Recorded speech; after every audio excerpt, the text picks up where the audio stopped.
Pesertanya berapa? Hari ini kegiatan kami Banteng Sriwijaya Rally Wisata Motor. Jadi kami melaksanakan kegiatan rally wisata motor. Ini sifatnya hiburan, mencari pos. Jadi ada 5 pos yang sudah ditentukan oleh panitia.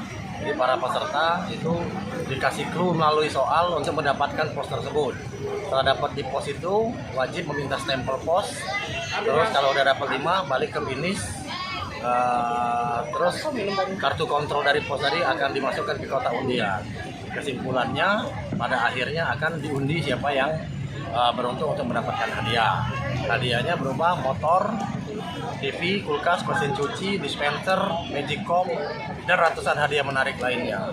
Untuk peserta sendiri ada 400 motor. Jadi masing-masing boncengan ada sekitar 800 orang.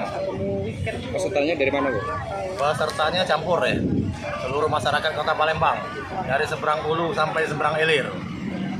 Itu untuk peserta sendiri bagaimana cara mendaftar, Kak? Sebelum kegiatan ini? Daftar emang kita udah buka pendaftaran itu di Jagabaring, di seberang Polresta Jagabaring, sama di Sekretariat DPC PDI Perjuangan di Kota Palembang di Jalan Radial.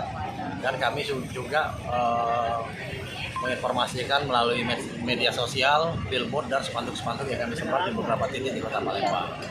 Program rally wisata ini apakah berkelanjutan ke depannya? Ya, insya Allah ya. Ini